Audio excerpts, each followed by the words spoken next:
हमारे पास टॉपिक क्या है, रिडक्टिविटी है। इसको 2-3 पार्ट्स में डिवाइड करता हूँ, part A, part B, part C. ये हमारे पास क्या है, पेज नंबर 1 है। रिडक्टिविटी हमारे पास क्या है, पहले डिफाइन नहीं करते, पहले थोड़ा सा इसको समझाते हैं कि हमारे पास फॉर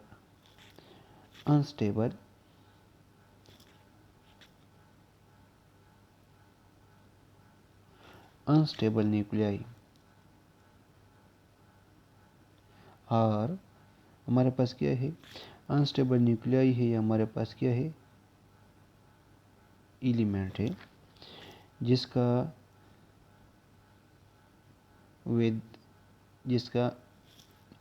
z जो होता है, z mean number of proton जो होता है वो 82 से बढ़ जाता है। और जब किसी न्यूक्लियस में अगर नंबर ऑफ प्रोटॉन 82 से ऊपर जा रहा है तो उसको हम कहते हैं अनस्टेबल न्यूक्लियाई या अनस्टेबल एलिमेंट। क्यों अनस्टेबल कहते हैं, क्योंकि जब z नंबर बढ़ता है, z number mean number of proton बढ़ जाता है, z ज़्यादा है, तो इसका मतलब है कि न्यूक्लियस में क्या होता है, increase number of proton increase होता है। और जब नंबर ऑफ प्रोटॉन इंक्रीज होता है तो इससे क्या इंक्रीज होता है, इंक्रीज रिपल्सिव फोर्सेस इंक्रीज होता है। क्यों, जब न्यूक्लियस में प्रोटॉन इंक्रीज होता है तो ये आपस में क्या करता है, ये पॉजिटिव है, आपस में रिपेल करता है बाई कूलम फोर्सेस, आपस में रिपेल करता है। तो increase number of proton, increase repulsive forces. तो इस वजह से जब इंक्रीज होता है रिपल्सिव फोर्सेस तो हम क्या कहते हैं कि ये जो एलिमेंट है जिसमें नंबर ऑफ प्रोटॉन, जो एलिमेंट है या न्यूक्लियाई है जिसमें नंबर ऑफ प्रोटॉन ज़्यादा है, तो हम कहते हैं ये बेर क्या होता है, ये बिकम्स अनस्टेबल, ये अनस्टेबल हो जाता है।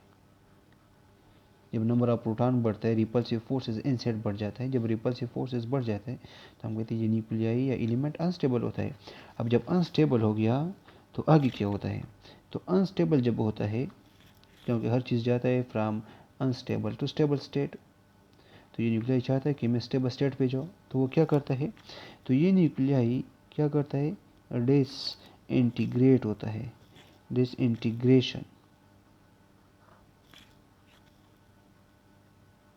डिसइंटीग्रेशन का क्या मतलब है, डिसइंटीग्रेशन का मतलब है न्यूक्लियस स्प्लिट हो जाता है दो या दो से ज़्यादा स्मॉल न्यूक्लियाई में। या हम कहते हैं डिसइंटीग्रेशन क्या है, हम इसको ये कहते हैं कि ये इस तरह है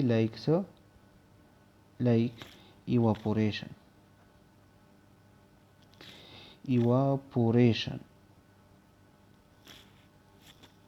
डिसइंटीग्रेशन टेक प्लेस मीन जब एलिमेंट या न्यूक्लियाई अनस्टेबल बन जाता है, उसमें नंबर ऑफ प्रोटॉन बढ़ जाता है, तो ये न्यूक्लियस डिसइंटीग्रेट होता है, टेक प्लेस, ये प्रोसेस स्टार्ट होता है। तो इसका क्या मतलब है, ये इस तरह प्रोसेस है जिस तरह इवापोरेशन होता है, वाटर इवापोरेट होता है। तो न्यूक्लियस डिसइंटीग्रेट हो जाता है। इसका क्या मतलब है, डिसइंटीग्रेशन का ये मतलब है कि न्यूक्लियस इवापोरेट हो रहा है, एक चीज़ इवापोरेट होता है, तो क्या होता है, डिसइंटीग्रेट होता है। तो हमारे पास दो टाइप ऑफ डिसइंटीग्रेशन है, सही है। एक हमारे पास है केमिस्ट्री में, तो इस डिसइंटीग्रेशन को हम क्या कहते हैं, रेडियोएक्टिविटी। कि हमारे पास क्या है, रेडियोएक्टिविटी है। मीन डिसइंटीग्रेशन या जो इवापोरेशन है, जब एलिमेंट अनस्टेबल हो जाता है तो ये न्यूक्लियाई या एलिमेंट जो है ये डिसइंटीग्रेट होता है, या हम कहते हैं लेट सपोज इवापोरेट होता है, सही है। तो इस प्रोसेस को हम कहते क्या, रेडियो एक्टिविटी। ये सिर्फ अनस्टेबल निकला, ये उस वक्त होता है जब तक ये स्टेबल ना हो। तो ये जो डिसइंटीग्रेशन है ये हमारे पास, या इवापोरेशन जो है आपने भी पढ़ा है, ये डिसइंटीग्रेशन जो है ये दो टाइप है। एक हमारे पास क्या है, स्पॉन्टेनियस है, स्पॉन्टेनियस इमेशन है या डिसइंटीग्रेशन है। सही है, स्पॉन्टेनियस इमिशन। दूसरा हमारे पास क्या है, नॉन स्पॉन्टेनियस इमिशन है। क्या मतलब है कि जब न्यूक्लियस अनस्टेबल हो जाता है तो वो डिसइंटीग्रेट होता है, इवापोरेट होता है, कोई चीज़ इमिट करता है, उसी कोई चीज़ की इमिशन होता है। वो इमिशन क्या होता है, या तो वो खुद इमिट करता है विदाउट एक्सटर्नल फोर्स। अगर वो विदाउट एक्सटर्नल फोर्स कोई चीज़ इमिट कर रहा है तो उसको कहते हैं स्पॉन्टेनियस। लेकिन अगर वो बाई फोर्स, हम एक्सटर्नल फोर्सेस पे कोई एक्सटर्नल पैरामीटर्स पे अप्लाई कर ले, कोई एक्सटर्नल फोर्सेस पे अप्लाई कर ले और वो डिसइंटीग्रेट होता है तो फिर उसको हम कहते हैं क्या, नॉन स्पॉन्टेनियस इमिशन। तो स्पॉन्टेनियस इमिशन में क्या होता है, मीन जब ये डिसइंटीग्रेट होता है, न्यूक्लियस डिसइंटीग्रेट होता है, तो स्पॉन्टेनियस का क्या मतलब है कि ये न्यूक्लियस अल्फा, बीटा या गेमा, अल्फा पार्टिकल इमिट करता है या बीटा पार्टिकल इमिट करता है या गेमा रे इमिट करता है अपने आप को स्टेबल बनाने के लिए। आगे हम पढ़ेंगे कि अल्फा क्या है, बीटा क्या है, गेमा क्या है। सही है। और इस तरह अगर वो विदाउट एक्सटर्नल फोर्स ये गेमा, अल्फा और बीटा पार्टिकल इमिट करता है तो इसको कहते हैं स्पॉन्टेनियस। और नॉन स्पॉन्टेनियस में क्या होता है कि ये भी हमारे पास क्या इमिट करता है, अल्फा इमिट करता है, बीटा इमिट करता है, गेमा इमिट करता है, लेकिन इसमें और इसमें फ़र्क है। फ़र्क क्या है, अगर न्यूक्लियस ये इमिट करता है लेकिन उस पर क्या है, विदाउट एफ एक्सटर्नल, इस पे कोई एक्सटर्नल फोर्स नहीं है, मीन हमने इस पे कोई प्रोटॉन बम्बार्ड नहीं किया है या इस पे कोई न्यूट्रॉन हमने बम्बार्ड नहीं किया है। रिएक्शन को स्टार्ट करने के लिए इस पे हम क्या करते हैं, या तो न्यूट्रॉन इस पे बम्बार्ड करते, या तो न्यूक्लियस से या न्यूट्रॉन से फायर करते, या तो प्रोटॉन से फायर करते, बम्बार्डमेंट करते। तो विदाउट एक्सटर्नल फोर्स ये खुद डिसइंटीग्रेट होता है तो उसको कहते हैं स्पॉन्टेनियस। तो इसको हम कहते हैं, ये जो स्पॉन्टेनियस फिनोमेना है, डिसइंटीग्रेशन हो रहा है लेकिन स्पॉन्टेनियस हो रहा है, खुद हो रहा है, जिस तरह इवापोरेशन है विदाउट एक्सटर्नल फोर्स। सही है। तो फिर इस टाइप ऑफ स्पॉन्टेनियस इमिशन को या डिसइंटीग्रेशन को हम कहते हैं नेचुरल रेडियो एक्टिविटी। ऐसे हम कहते हैं नेचुरल रेडियो एक्टिविटी। दूसरा हमारे पास क्या है, नॉन स्पॉन्टेनियस है, जिसमें हम क्या करते हैं, जिसमें हम कोई इस विद एफ एक्सटर्नल, जिस पे कोई प्रोटॉन फायर करते हैं न्यूक्लियस पे या कोई न्यूट्रॉन इस पे फायर करते हैं न्यूक्लियस पे, वो न्यूट्रॉन जब इस पर फायर करते हैं न्यूक्लियस पे या न्यूट्रॉन, तो इसकी वजह से न्यूक्लियस अनस्टेबल हो जाता है और वो ये अल्फा बीटा गेमा इमिट करता है। इसको कहते क्या, इसको कहते जब आप इस पे इंसिडेंट करते हो, इसको कभी कभी हम कहते हैं, इसको कहते हैं इंड्यूस रिएक्शन। हम इसमें रिएक्शन इंड्यूस करते हैं। किस तरह इंड्यूस करते हैं, प्रोटॉन न्यूट्रॉन इस पे बम्बार्ड करते हैं। सही है। तो ये और इसको क्या कहते हैं, इसको कहते हैं आर्टिफिशियल रेडिएक्टिविटी।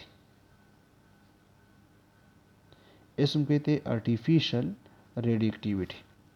मीन अगर एक न्यूक्लियस है या एलिमेंट है, वो डिसइंटीग्रेट हो रहा है, इवापोरेट हो रहा है, लाइक इवापोरेशन हो रहा है, इस तरह इवापोरेट होता है, उसमें क्या है, स्पॉन्टेनियस इमिशन हो रहा है, खुद इवापोरेट होता है without external parameter, like proton इस पर फायर किया है, न्यूट्रॉन इस फायर नहीं किया है, तो इसको कहते हैं नेचुरल रेडिएक्टिविटी। ये जो प्रोसेस ऑफ स्पॉन्टेनियस इमिशन है इसको कहते हैं रेडिएक्टिविटी, इस फिनोमेना को। और अगर वो हम उस पर कोई न्यूट्रॉन फायर कर लें या प्रोटॉन इस पर फायर कर लें न्यूक्लियस पे, और उसकी वजह से वो न्यूक्लियस अनस्टेबल हो जाता है और वो अल्फा बीटा गेमा इमिट करता है, तो उसको हम कहते हैं इंड्यूस रिएक्शन या उसको कहते हैं आर्टिफिशियल रेडिएक्टिविटी। इसका मतलब है ख्वा नेचुरल रेडिएक्टिविटी है या आर्टिफिशियल रेडिएक्टिविटी है, हम इसमें क्या करते हैं कि आपके पास एक हीवी न्यूक्लियाई होता है, और हीवी न्यूक्लियाई क्या करता है, ये हीवी न्यूक्लियाई डिसइंटीग्रेट होता है, मीन अल्फा इमिट करता है, बीटा इमिट करता है या गेमा, और जब डिसइंटीग्रेट होता है किस में जाता है, लाइट न्यूक्लियाई में कन्वर्ट होता है। और ये जो हीवी न्यूक्लियाई है ये क्या हमारे पास है, ये लेस स्टेबल होता है, मीन ये अनस्टेबल होता है। और अपने आप को स्टेबल बनाने के लिए ये अल्फा बीटा गेमा क्या करता है, इमेट करता है। आगे हम पढ़ लेंगे अल्फा बीटा गेमा क्या है।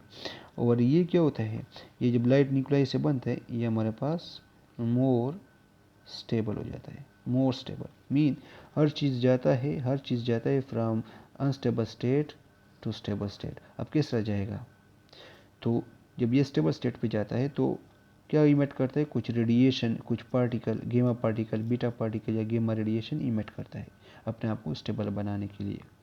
अल्फा क्या है, प्रोटॉन न्यूट्रॉन है, बीटा क्या है, इलेक्ट्रॉन है, तो गेमा क्या है, रेडिएशन है, तो ये इमिट करता है और अपने आप को स्टेबल बनाता है। तो इस प्रोसेस को हम कहते हैं डिसइंटीग्रेशन और इस प्रोसेस को हम क्या कहते हैं, रिडक्टिविटी। सही है, जो इमिट करता है। तो नेक्स्ट पेज पे हम क्या एक्सप्लेन करते हैं, नेक्स्ट पेज नंबर 2 पे इस टॉपिक को डिवाइड करते हैं स्मॉल पार्ट्स में। हम एक्सप्लेन करते हैं कि जब अल्फा इमिट होता है तो फिर क्या है, और बीटा और गेमा ये हमारे पास क्या है। सही है, तो ये हमारे पास क्या है, इस तरफ हमने रिडक्टिविटी डिफाइन किया। अब हम जाते हैं अल्फा और बीटा और गेमा की तरफ।